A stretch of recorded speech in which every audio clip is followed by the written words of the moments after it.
Yeah, boo. This is me, Shelton Tyrone Davies. You already know. You can call me STD. I don't care. I don't get offended.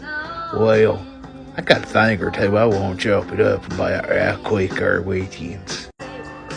As you can tell, after about 3 or 4 days, I got me a different shirt, the paints and shit on, and finally got cleaned up. I've been a vacuum for a few days there. Well, Shelton wants to talk to you since we did a news report and we called the Bell County Detention Center about Marcus's boy. I was going to give y'all an education in jail keistering. What a butt pocket is. An anal pocket. Well, I know a guy. Well, let's start off with what it is first. Shelton Educational Lesson 101. Ass packing in jail. Well, when you go to jail and you know you're going to go and you're a veteran of going to jail, you want to get some drugs and you want to put them up inside of a cavity of your body and you want to smuggle them into the jail. Now, you do something that stupid, which is kind of smart if you're looking at it from a criminal aspect there. You're a legend. You're an OG. You're automatically a cell boss or whatever. They wasn't cell bosses when I was doing time bar. We didn't call nobody that. We just run shit. You heard me. Whoever had the fattest sack run the cell pretty much, unless he's Nurse Stinky Joe Cottrell, and then he'd run your cell. And if you didn't watch what he wanted to watch, well, he'd just beat you to death and put you in a headlock and his armpit smell knock you out. Don't tell Joe I said that about him, he'll whoop me. But anyways, well, when you go into jail, what you do is you take some illegal substances and some tobacco and you wrap it up in some cellophanes and some black tape and this and that. That old Patrick Mars, fat boy spell with PH. Well, he could take a toolbox and caster it and take it inside that jail up there. I know a few more, but I won't say nobody else's names that can caster like a champion there. I know that one guy that was a work-released legend. He put 10 cans of backer in a big old caster pack, and it's wrapped up in black tape. Well, it looked like a BBC, if you will. Well, if you're on the work release van, if you know where I'm talking about going to the jail verdict, when you cut down that little hill and you go over the tracks, Mr. I won't say his name, or he knows who he is, he watches. He took 10 cans. Now, I didn't witness this, but I know what happened. He took 10 cans and wrapped them up with black tape. Not cans, he took out backer out and, smushed it really tight and put it to a big old BBC-looking thing, and he sat on that thing right there going across the tracks to go to the jail, and it's all the way up in his body by the time you get in there. Well, they make you go in 2 at a time, and you got to strip naked, and you got to look at, you got to spread your mouth open with your nasty hands. You Kurt Howell, Joey Langford, James Bennett, how you do that to us. And, but I still love you, Al, especially Big Al, rest in peace, Kurt. But anyway, you gotta do this with your mouth, make sure you ain't got no dope, then you gotta lift up your bird, then you gotta lift up your sack, then you gotta turn around, bend over, and spread them, right?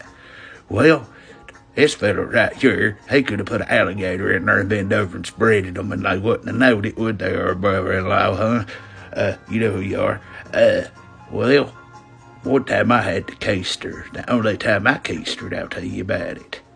I was in Pike County Jail. Well, some box and cotton. Oh, some boxes in there. A little piece of one was worth $1 million, right? Well, I was doing that SAP program, and I didn't ever keister before in my life. I paid people and they keister my stuff in for me. You heard me? Yeah, I dip biker come out of other people's buttholes. If you in jail, you better.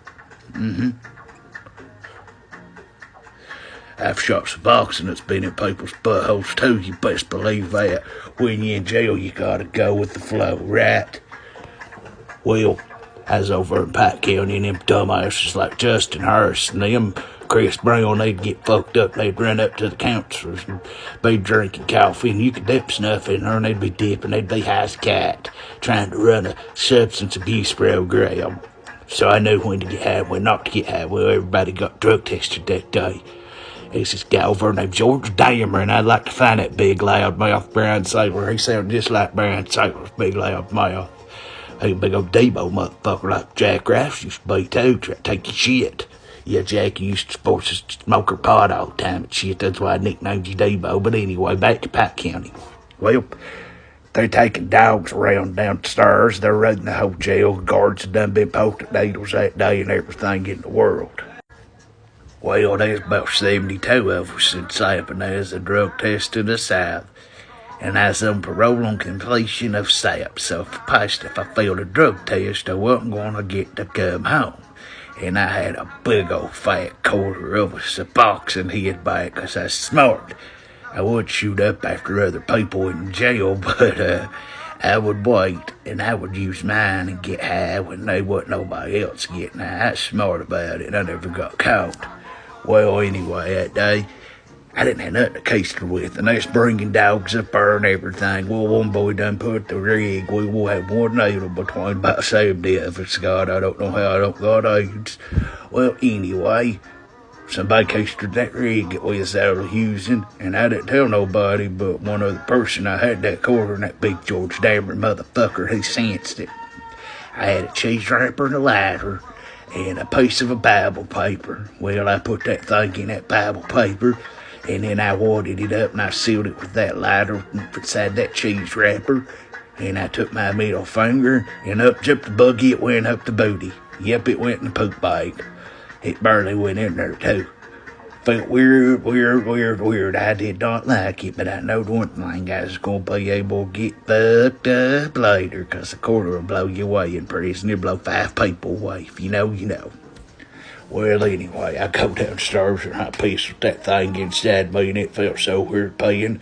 You know, when you poop, you always pee, and that's what it kind of felt like, and I had to hold the poop in.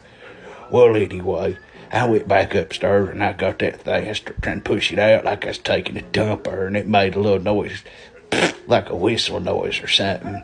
And it come on out, and I got it out, and I cleaned it, and it didn't hurt it none whatsoever. Next thing you know, it definitely went and spewed and went in my arm, I'll tell you that. But that's just my story I told you. I told you about Keistered one day.